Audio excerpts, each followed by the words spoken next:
So, get ready with me. Ito yung gratitude jar ko last year. Last year, January to June 2025. So, half year ko lang siyang nagawa. Kasi nga, July 2025 onwards was my lost era. Ganyan. So, nakita ko siya ngayon. Gusto ko lang balikan kung ano yung mga pinagpapasalamat ko last year from January to June. Buksan natin siya. At alamin natin kung ano yung mga pinagpapasalamat ko last year. Kaya mag-open tayo. Bumunot tayo ng papel. Ito ay noong April 20. April 20 ko siya sinulat. Thank you Lord for today. Nakaraos sa pag-host sa awarding dahil wala si Ate Cho. Buti na lang andyan si Pia. Haha, minsan talaga wala tayong no choice. Wala si Ate Cho na may ganap yata si Ate Cho na that time. So wala siya. So syempre hindi tayo ready that time tapos bigla tayo isasalang sa pag-host. So thank you Lord, nakaraos tayo. Ang cute to, di ba? Ang colorful ng gratitude jar ko. Ito ay nung June 29, 2025, Sunday, Sela Day. Sela means rest. Thank you Lord, nakapag-church ulit sila ate. Nakapag-banding din with Yang. Ay wow, shoutout naman sa'yo B. Food trip, walk trip, movie trip, video trip. Thank you Lord for the gift of friendship. Oh! B, tingnan mo, oh, naipagpasalamat kita kay Lord. Sana ikaw din, di ba? Charis. Ang dami natin ganap noong time na yun, B. Nangyari na ngayon. Next. April 17 to 19, 2025. Joy of Faith Family Camp 2025. Thank you Lord. Second time ko na ito makasama sa family camp na may kasamang biological family. Sana next time makasama namin si Mama. April 28. Mansari Eme. Mansari namin ni Jusawa. For the date ang peg ng mga person na yan. O diba? Sa gratitude, journal ko or sa gratitude jar ko, mga jeje mo naman pinagsusulat ko dito.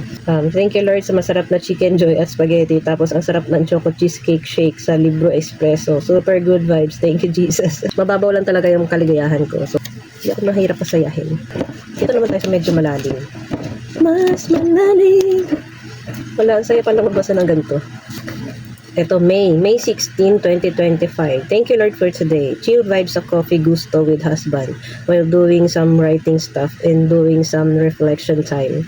Thank you Lord for the gift of time. Oh, coffee gusto. Okay dun.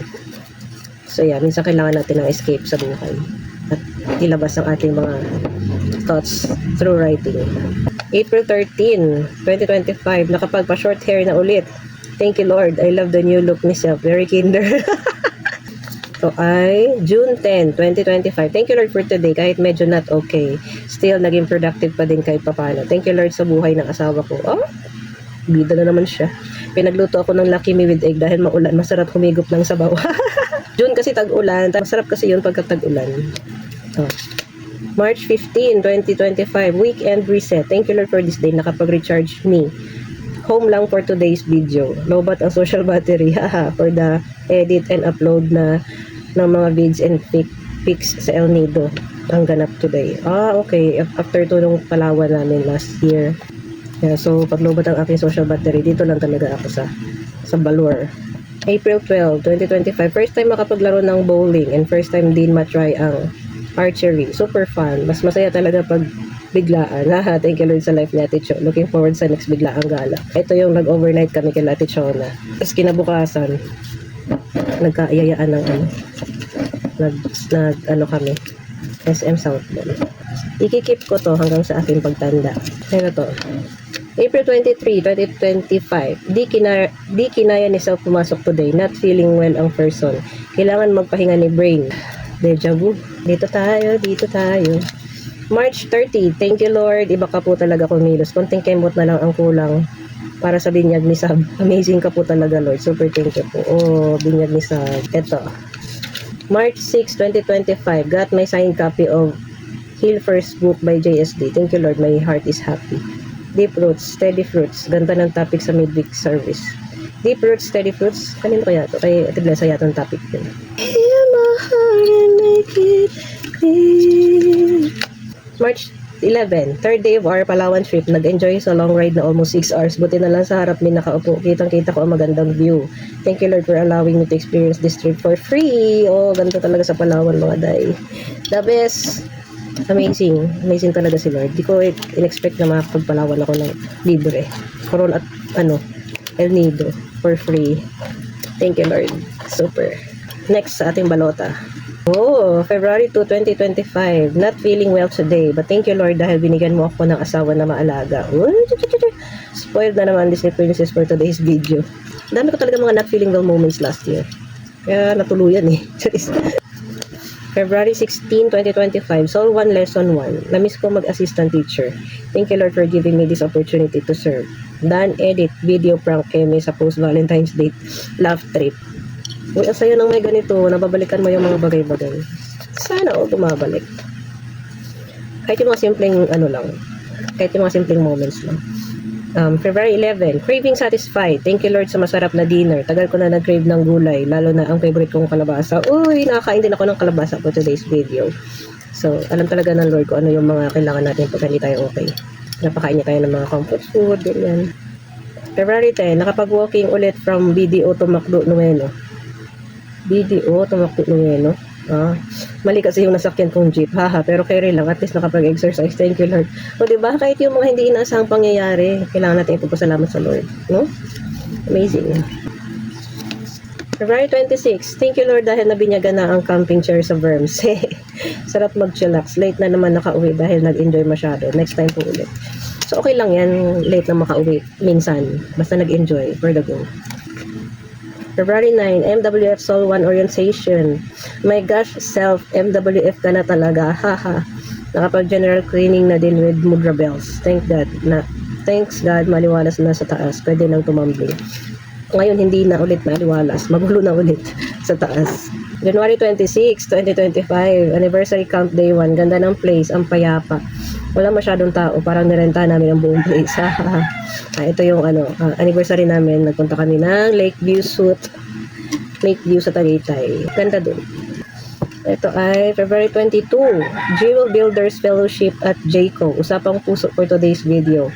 Thank you Lord for the opportunity na makapag-recharge. Daming nangyari sa week na to. But still, God is good all the time. Amen. No? Pag maraming nangyayari sa week natin, dapat talaga tayo nagre-recharge. At kasama yung ating mga human power banks. So, ito yung time na nag-Jayco kami. Kumuha kami ng heart. Ayan. So, shout out to my mentor, our cell leader, Pastora Blessa, Ate Blessa. Love you. Wow, January 30. Ang sarap ng salad ng Wendy's. Thank you Lord at binilhan ako ng asawa ko. Alam niya talaga pag gutom ako. May bonus pang burger. Yeah, ganun talaga mga asawang lalaki. Kapag alam nilang nasa papuntang patupak na yung asawa niyong babae, gumawa na kayo ng paraan para hindi sila maging dragon. Ganon. So, ganon ginagawa ng asawa ko. Bumibili siya ng pampakalma.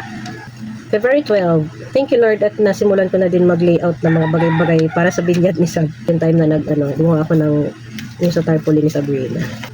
February 15. Saturday, rest day, Young Pro Dawn Prayer and Fellowship at Vermosa. Post Valentine's Date with the Team Women in Black. Kasi ito yung naka-black dress kami na hindi kami nag-uusap-usap. For the love trip sa reaction ng mga boys dahil same sila ng polo shirt. Late na nag-start at late din nagtapos. So shout out sa Vermosa. Pinasaya niyo ang aming Valentine. Ayun, napagod na ako. Kung gusto niyo rin gayahin tong gratitude jar, so gawin niyo din. Ayan, kuha lang kayo ng empty jar sa bahay niyo.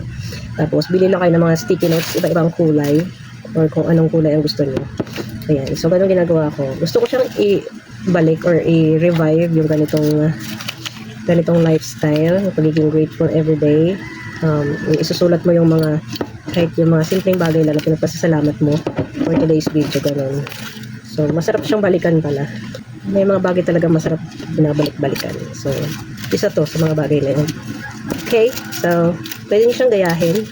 And, for the next year, para meron kayong mababasa at mababalikan. At, for reflect na kahit anong mangyari sa buhay natin, marami pa rin tayong bagay na dapat ipagpasalamat. At talagang, meron pa ding blessing na binibigay ang Lord. Kahit na tayo ay may mga pinagdadaanan sa life. Ganon. So, laban lang tayo. Stay grateful. Stay beautiful.